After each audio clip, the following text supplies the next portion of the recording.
So I have a very non-technical kickoff for your conference.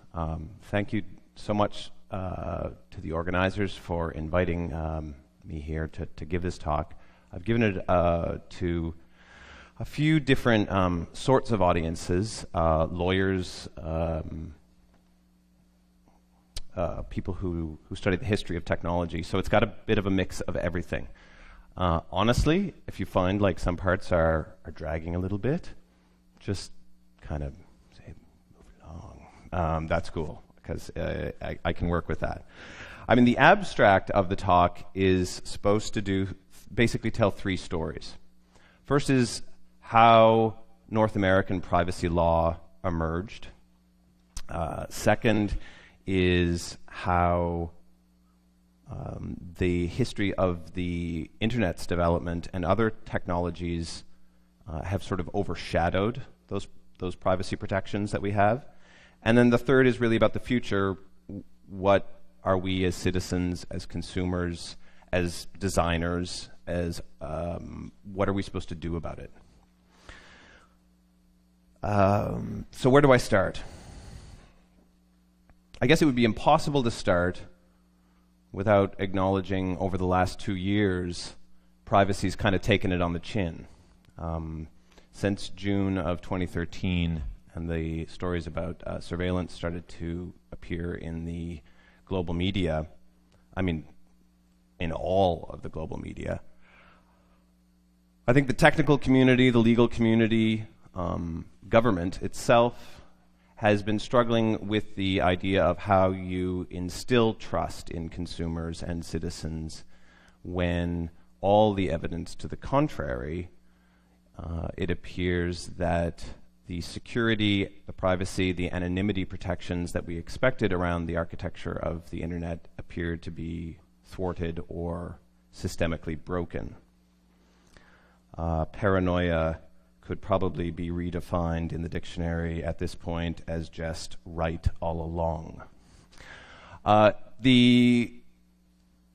so there are all sorts of actors, Congress in the States, the entire Silicon Valley tech community, now revisiting some basic fundamental questions about how encryption ought to work, when government ought to be able to compel keys, whether obfuscation and anonymizing technologies ought to be outlawed or regulated in a serious way.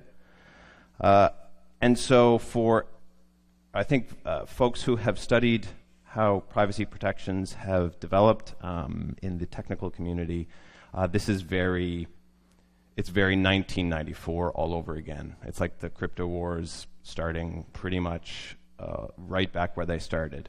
So I'll talk a bit about that as well. Okay, but that's enough preface.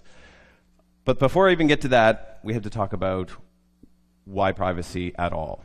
Like, why do people continue to value privacy in really an online environment that is not at its base designed with privacy in mind? It's designed with connectivity in mind. It's designed with redundancy in mind. But privacy was not out of the gate the way online infrastructure and networks emerged. But so really, I mean, who does care? And I'm sure that you've all heard versions of this before.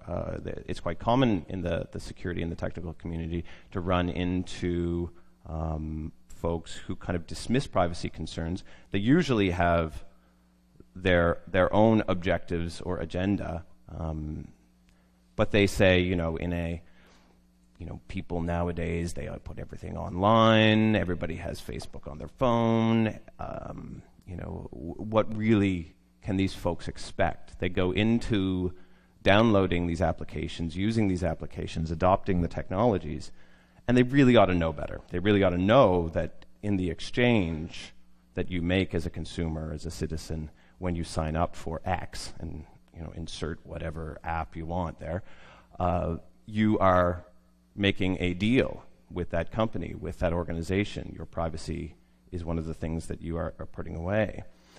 My favorite one that I often hear is back in the day, not so very long ago, when everybody lived in small towns, no one had any privacy. Everybody knew everyone's business, and that kind of casts privacy as a sort of a contemporary hang-up, which I always tend to answer with Cicero.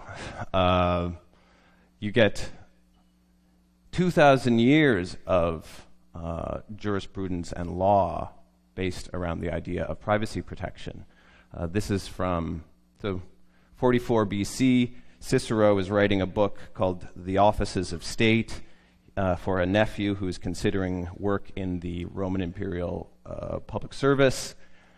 And he's counseling his nephew to think about why we have government at all and what we want government to be. And one of the things that he says to his nephew is that we essentially have government to do two things. The first is the propagation of public goods, like roads, like aqueducts, like protection of markets, protection of legal rights. But the more important protection, the more important function of government, in Cicero's view, is the protection of private life. Because the state needs to not only have the power and the wherewithal to execute its sort of custodial responsibilities, its protective responsibilities, but it also needs to be strong enough to restrain itself when using those powers. And so that's a perennial question that we come back to again and again and again. Just keep it in mind next time someone tells you that this whole privacy thing is like new or a contemporary hang-up or it was invented when Facebook came along, because again, it pops up in the Magna Carta, it pops up in the Bill of Rights in the United States, it pops up in our own Charter of Rights and Freedoms, all struggling with the idea of how do you constrain and ensure citizens' trust in government. What legal bounds do you put on it? And really, if you were to reduce privacy to a definition, it is a metric of trust in government and trust in the organizations that you deal with. And I think, again, as developers and security folks, it is important to keep those questions in mind. But flash forward now, that's enough ancient history. Does anybody know who that guy is? Because this is really the father of privacy in North America. Americans and Canadians really have the dude on the left to thank for privacy protections. And anybody know who he is? Who? Deep Throat. Perfect. Awesome. Somebody actually knew. You don't always get. He's not a face that everybody knows anymore. So back in 1970s, don't you think he kind of looks like Snowden aged 20 years or 30 years? Back in the 1970s, Mark Felt was the FBI's chief counterintelligence director. So he hunted Soviet spies for a living. He knew lots about surveillance because that is what he signed off on all day long. And he was a career public servant. He was a loyal FBI man. But after he heard about some directives that were coming out of the White House in the midst of the turmoil around the Vietnam War, it became clear to him that the surveillance powers that he was responsible for overseeing were being turned less towards the purposes of counterintelligence and counterespionage, and was basically morphing into a domestic spying program. And so, when he saw that it was pretty clear that at the most senior levels of government, there were folks who were interested in targeting political opponents, folk singers, academics, civil rights advocates, he did some soul searching, and he said to himself, The United States is in a war with a totalitarian enemy, and yet we are using the very tools of totalitarianism against our own political opponents. Gosh, I really don't know if I'm comfortable with that. And he called the two guys on the left, or sorry, on the right, and basically blew the whistle on the whole thing. And that was the way it was done back then. This led, of course, to the Watergate hearings. It led ultimately to the impeachment and resignation of the president. It led to the passage of the U.S. Privacy Act.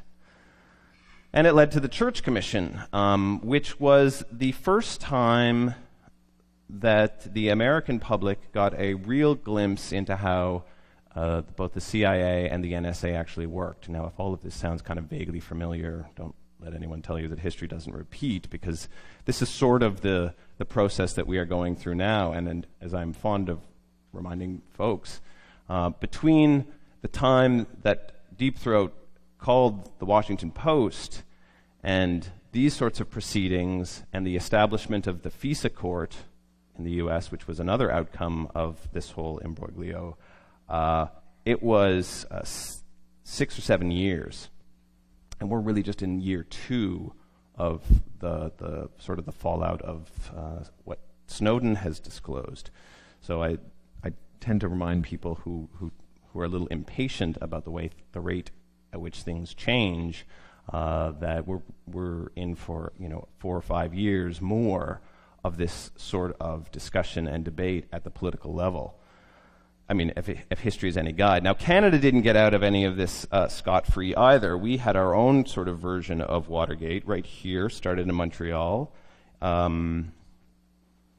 Basically, in a nutshell, the RCMP, similar to what was going on in the States around the FBI, were dealing with radicalization, again, not very different than today. Although the radicals at that time were the New Left, which they branded as including both nationalist union organizations and the Quebec sovereignty movement. This came to a head in the mid-70s when there appeared to be a linkage between some groups in the U.S., specifically the Black Panthers and the FLQ here in Quebec, and there was a meeting that was going to take place, and again, mirroring the sort of discussion that we have had in Canada around C-51, the RCMP was charged with the sort of preemptive disruption of this meeting, and they stole some dynamite in downtown Montreal from a construction site and blew up a barn where the the meeting place was supposed to happen. Is this like everybody know this already? No, good. Okay, some people do. I see some people like, yes, of course, so this is exactly what happened. But a lot of people don't know this. And what happened next, of course, given that the politicians, the ruling party of the day was largely based out of Quebec and was yet at the same time left completely out of the loop of this particular counter-intelligence operation, the government of the day immediately launched an inquiry because they were very concerned that the RCMP, in their roundup of files on the New Left, had in fact, and they did in fact, target many people who were now senior politicians and cabinet ministers, and in fact the Prime Minister at that time. The end game of the Macdonald Commission was finding some of the things that I just talked about, along with illegal interception of mail, break-ins, data theft, you name it. The ultimate outcome was the split of Canada's intelligence function from the old RCMP security branch into what is now the Canadian Security Intelligence Service. That was in 1984.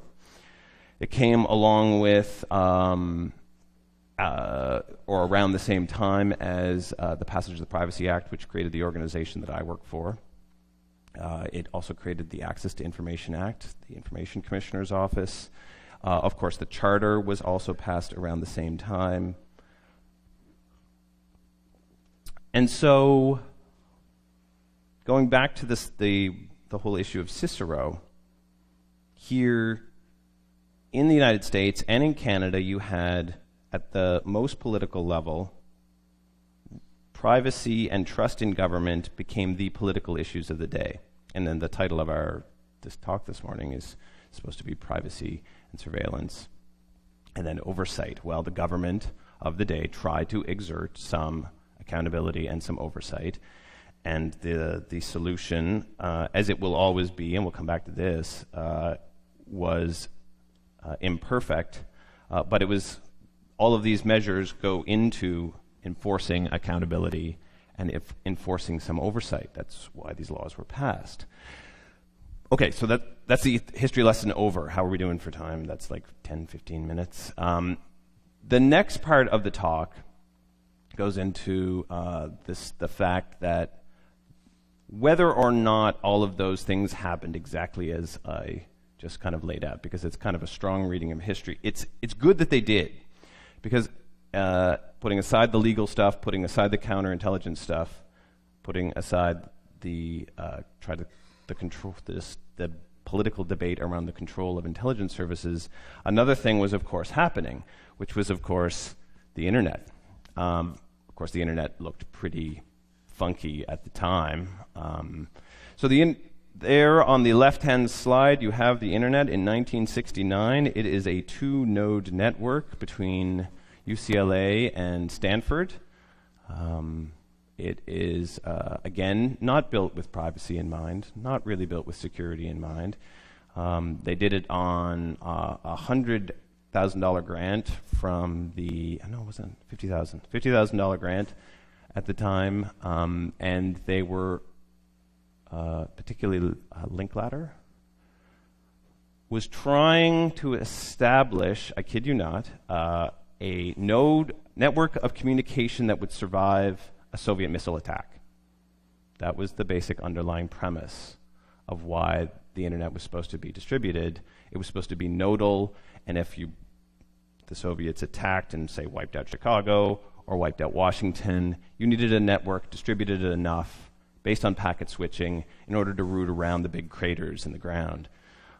And they got an enormous amount of money. And so by 8 years later, as you can see, the nodes on the network have grown pretty exponentially.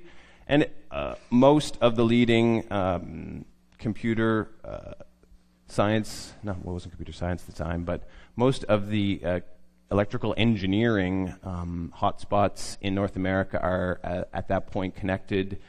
And you can see Stanford and all of the other folks who were originally in on the ground, but also in there, of course, is Pentagon, Fort Meade, University of Texas, et cetera, et cetera. And this really kick-started the sort of mass distribution, not only of the treatment of information and movement of information, but it also kick-started a massive concern within government about what this was going to lead to, and how in God's name were you going to protect personal information. So, again, in the late 1970s, both in the US and Canada, you got these big, like multi-year studies of computers and privacy, and how do you get ready for these big data information banks. Until you get to the point today where this is, of course, a data map of one particular corporate system that is now the largest repository of personal information, certainly personal imagery on the planet, which is it's Facebook's data map of their daily interactions between members. So you've essentially digitized, in many ways, personal information. You've digitized identification. You've even to some degree commercialized and digitized the notion of identity itself. Used to be the government was the primary custodian of basic records around identity. It was the government that issued you your driver's license. It was the government that issued your birth certificate, etc. Well, a little piece of cardboard in your wallet in no way compares to the scale of information, obviously, that an organization, I won't pick on them, but one day I will, I'll pick on them, Facebook or a Google would have on any individual citizen once they are fully enrolled and using the network for a while. And so this puts Silicon Valley companies like Facebook and Google in a whole different universe of responsibility. in some ways in comparison to what the sorts of identity credentials that the traditional sort of government issues.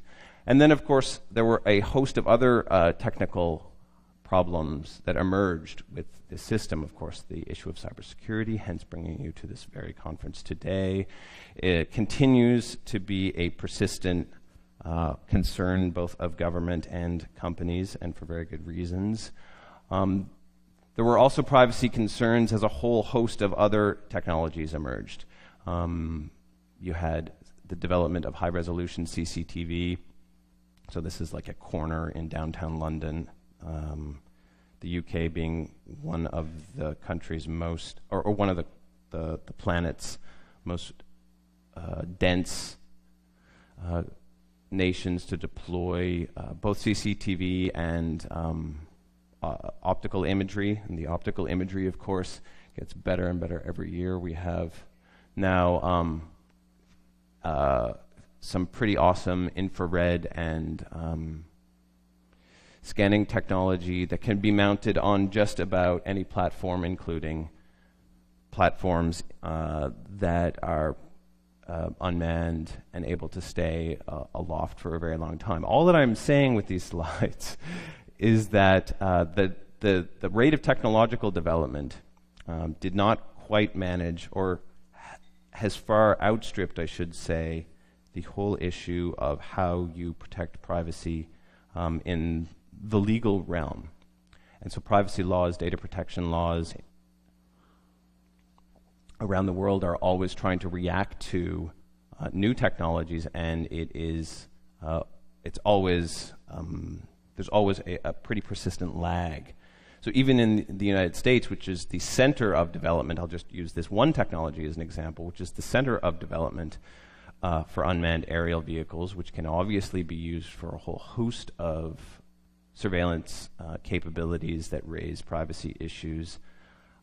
Even in the US, you have at the federal level continuing debate around how to regulate this new technology, and instead individual states in the US have actually begun to pass drone laws. In some cases, I don't know if you've heard about this, there are some states where they're banned outright and they will actually give you a reward for shooting one down. I think that's Montana. So folks in Montana obviously take their privacy quite seriously. So now we're going to look at some data. Okay, so that's enough of the ancient history and the sort of the technical aspect of the question. I think it would be useful, again, the purpose of the talk is to talk about surveillance specifically.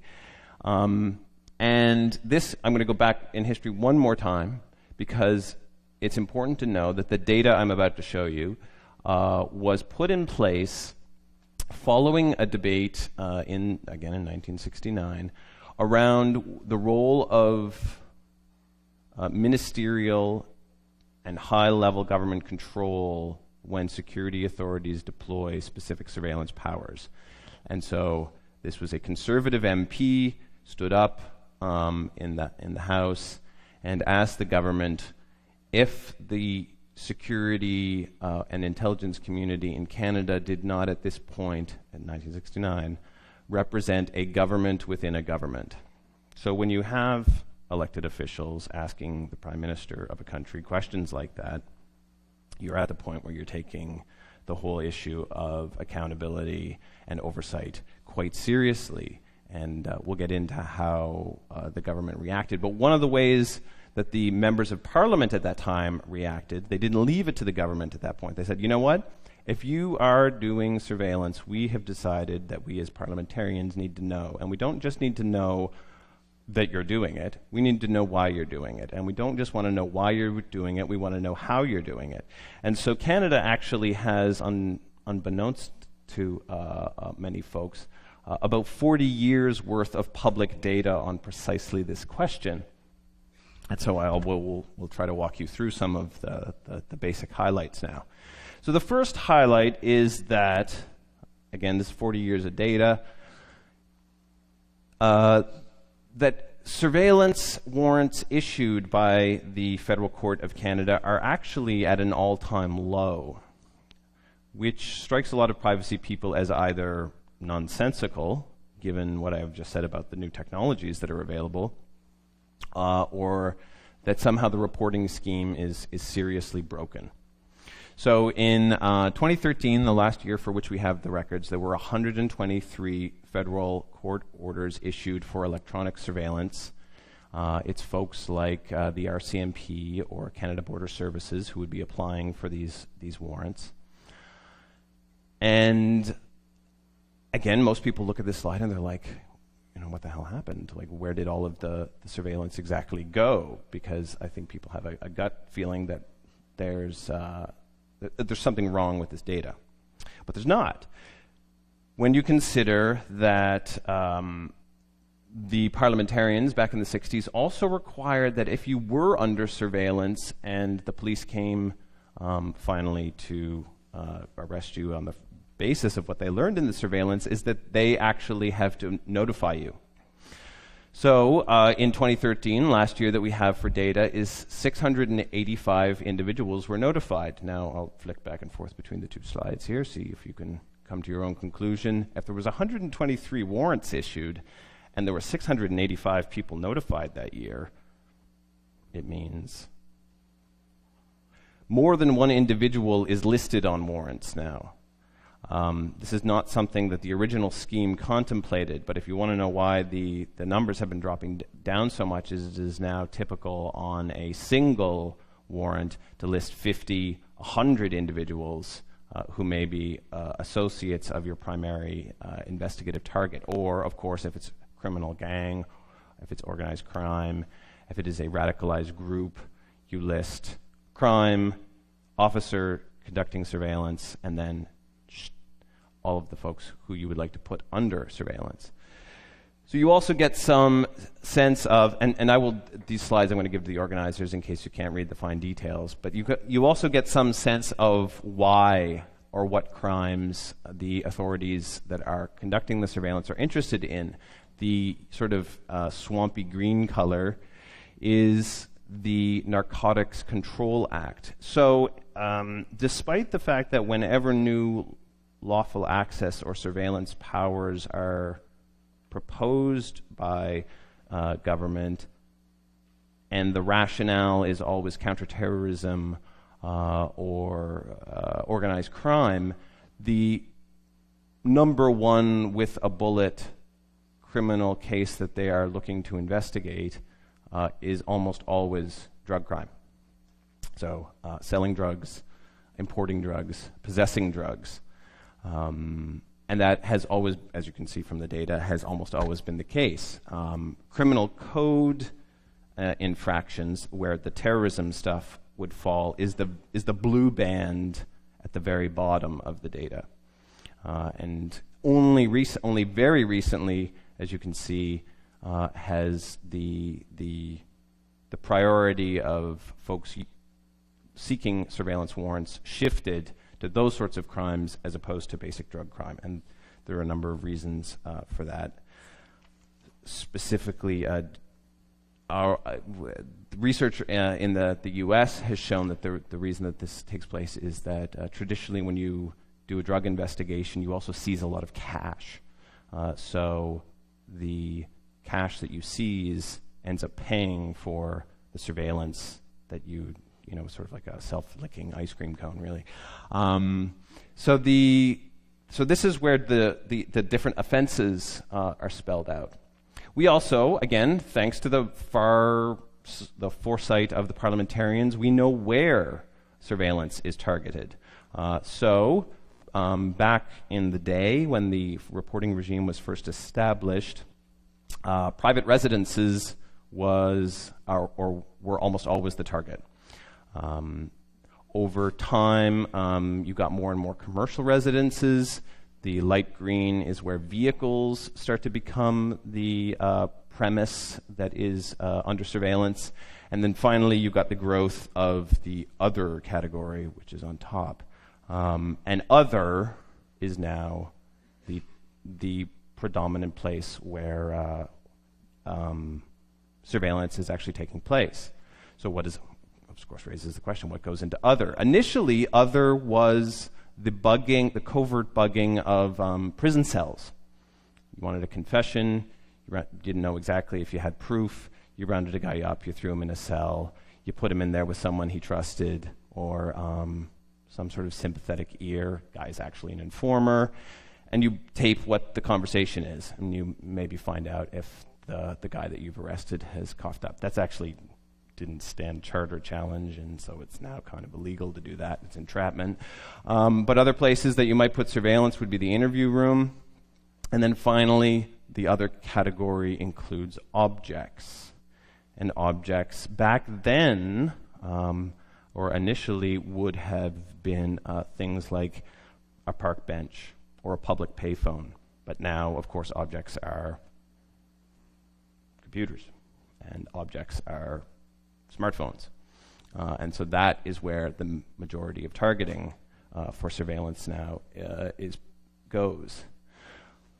And then you also get some discussion of the method of surveillance, and which is, I mean, again, it's kind of mind-blowing in a way that the MPs would, or the lawmakers would put all of this in place, because this is the very sort of tradecraft that police and security agencies are really, really interested in protecting. But here, plain as day, you can see that microphones, so covert bugging is kind of out of fashion now. Covert video surveillance, not so interesting. Again, the other category picks up. This is generally, it is generally considered to be either a pen register or a suite of other sort of more experimental bugging devices, like using lasers and stuff. But by and far, telecommunications interception is of course, makes up the majority of the surveillance. Now again, when most people look at the statistics, they wonder, okay, well maybe the reason is that the responsibility for surveillance has been handed off. But that doesn't really work as a theory either, because CSIS, so all of that data that I just showed you, that's all federal law enforcement, CBSA, RCMP, folks like that. Well, CSIS also reports the number of warrants that it gets. And while CSIS authorizations are slightly higher than the overall other reporting, it's not enough to make up the whole story. And so there is a real question about how you enforce accountability and oversight with questions like this. Now, who has heard of the lawful access issue? Because I'm going to race through this part. We've just kind of got through this. It's the sort of 20-year debate that occurred in Canada around the idea that given the changes in technologies, we need to find a new way to regulate the way that surveillance is done. So, I mean, basically as backstory, in the 1980s, what happened is you had all of this obvious, you had an uptick in computer crime, specifically after sort of the Soviet Union began to fall apart and was not really an economically viable place for folks with a lot of computing talent to do their thing. And so computer crime got to be a very serious international issue. The FBI in the US were asked to find a solution to this problem, find a way to get international police organizations to be a little more proactive and able to do investigations in a more efficient manner. And going back to parallels with the debate that's happening now, and then one of the FBI's serious solutions was something called the Clipper chip. And the Clipper chip was going to be a specific piece of hardware that would go into any telecommunications device and any computer that would essentially allow authorized federal agents access to those communications or transactions if they had sought approval from a court and gotten it. So that's literally baking the surveillance solution right into the hardware itself. And that was a that was a full-on, publicly discussed option in the early 1990s. The other was regulating encryption like a weapons-grade technology, to the point where just having, at one point in the early 90s, having PGP on your computer and crossing a border out of the United States was, in theory, I never actually tried to prosecute this, I don't think, but in theory it was a crime, just to take PGP across the border out of the US. So that was, and it's funny because now, just this week, most of the US's lead cryptographers and online service companies, like 2 days ago, wrote to President Obama and said, we are a little nervous about the fact that the FBI is now raising all of these arguments again. I thought that, we had settled this 20 years ago, that we weren't going to ban encryption, that we were not going to hand keys over to the government. They're talking about sort of a key escrow scheme where the government will have a master key, individuals will have their own personally generated keys, but the master key will sort of thwart the end-to-end encryption. They're very nervous. They're like, do we really have to have this debate again? And so all of these questions are new once again. Now, it took Canada almost 20 years to do this reinvention of lawful access, and it was a term that was coined around surveillance law. I think it was actually supposed to be palatable, rather than say, let's overhaul Canada's surveillance regime. You say, well, we're just trying to provide lawful access. We're just, we're the government, and we need to have, we need to be able to access particular points of data in particular time. And I will not go into detail here, but this took 20 years. And if you ever come to Ottawa, you will meet some people who were around for this whole discussion. And whenever you get 7 government departments and a piece of controversial legislation, it's going to take time. But this took 20 years of consultation, where the bills were redrawn, redrafted. It bounced between Solicitor General of Canada, Justice Canada, Industry Canada, Public Safety Canada. They tabled their first version of the bill back in 2004. It was called the Modernization of Investigative Techniques Act. This is previous government. Then the government fell. There was an election. A new version of the bill passed. This is all in the wake of 9/11, and it's also as other countries like the UK and the US are revising their laws. In 2007, you got the first New York Times story run about warrantless wiretapping in the United States. It's pre-Snowden, but based on I think it was based on an AT&T engineer named Mark Klein, who basically went public with the story that the NSA had constructed a room in the back of a major internet exchange point in San Francisco and was using NARIS deep packet technology to basically splice the data and send a lot of it off. People thought he was crazy at the time. The whole Snowden stuff makes it less crazy. Here in Canada, we then got this debate around, does anybody remember the whole Vic Taves Anonymous kind of blow up?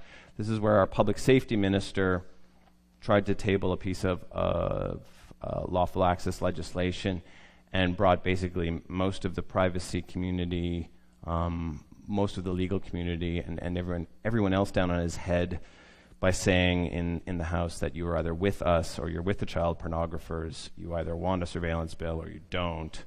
And that was the basic rationale. The government walked away from that piece of legislation, obviously. And then finally, and again, bringing us up to the present, we had Bill C-13 tabled very tragically in the wake of Rehtaeh Parsons' suicide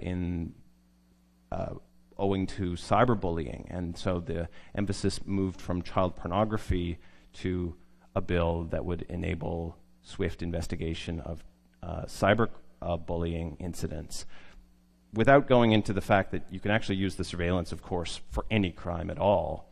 And that is the bill that in fact passed in the Senate in December and came into force 2 months ago on March 10th.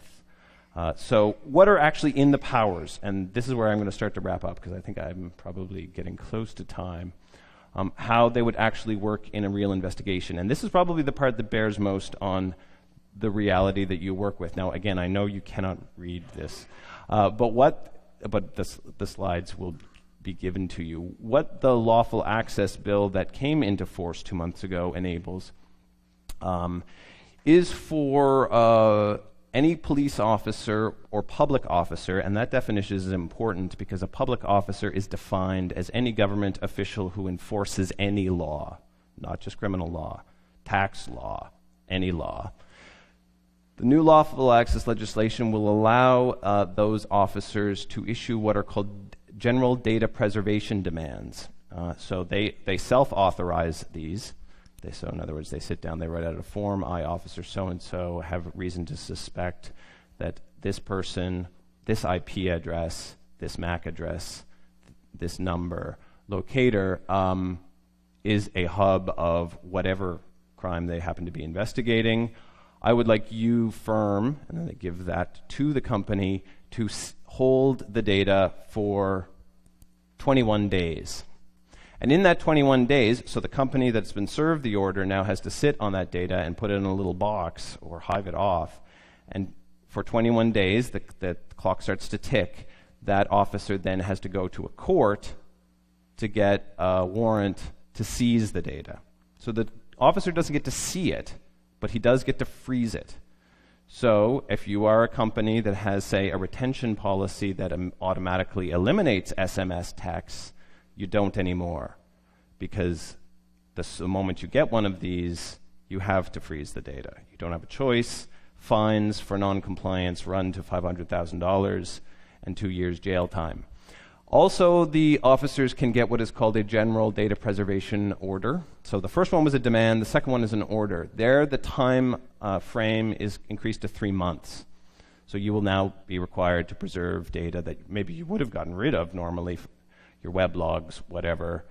You have to sit on that for 3 months. That requires a court order, but it only requires a court order at a grounds of suspicion, not belief. And that's very important because suspicion can be established in a page by a good lawyer, whereas reasonable grounds to believe requires much more substantiation before a court.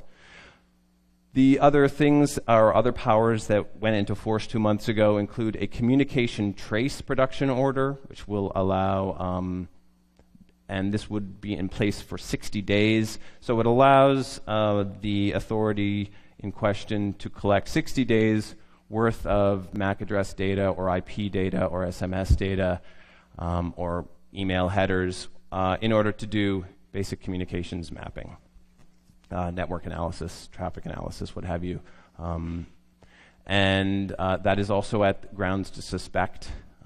Then you get transmission data production orders, location tracking production orders, all at that lower threshold. You get financial production orders at the lowered threshold, tracking warrants for transactions and things. So that's where an ATM card is used. Where any kind of like e-payment scheme is used. You can use that to actually map out an individual movement. You get transmission data recorder warrants. So that is basically for the installation of either spyware or an actual device like a packet sniffer or a DPI box. You get, and then finally at the very bottom, you get the general production order, which gets you content. So all of that other stuff above that is considered non-content. It's all considered metadata. It's all considered, you have a very low expectation of privacy around that. It's when you want to see the actual text of emails that a government or body would be required to get into a general production order. Okay, I'm going to speed ahead here because I am now taxing your patience, I can tell. But the The other thing to keep in mind, and it was asked to me, was how the lawful access legislation that I just described and those powers are going to work with a bill that is in fact not law yet, but has been quite recently debated, which is the new anti-terrorism law. And it's interesting. Like I said, all of those new lawful access powers are now on the books. Those have already gone into effect. You know, I could be the subject of those forms of surveillance at this exact moment. What remains to be decided is how that information will be shared once it is actually in the hands of government. So say, for example, CSIS has a warrant to use one of those powers mentioned, or RCMP is a better example, RCMP is conducting a specific investigation. They conduct a warrant. They do some geo-tracking. They do some network analysis using those tools. They gather the data, but their investigation craps out. They don't have enough to prosecute. Previously, that data basically has to go away, in so much as, you know, they basically are, they would put it in their archive, but what the government has done with their new legislation is allow for more sharing. And this goes into where individual government departments will be able to move data around. So say their investigation, RCMP, craps out. Well, there are 16 other organizations that are in the business of law enforcement and intelligence at the federal level. So it could, in theory, push that data at CSIS, CSE, FinTrack, National Defense, Canadian Forces. The new law will allow basically data that is collected and goes nowhere for one organization to be punted to any of those folks in the blue list, the Department of Transport, the Public Health Agency of Canada, the Canadian Nuclear Safety Commission. And that data from those surveillance operations can be punted over for those reasons in the pink. Terrorism, counterterrorism is one of those reasons. That's why the bill is called the anti-terrorism bill.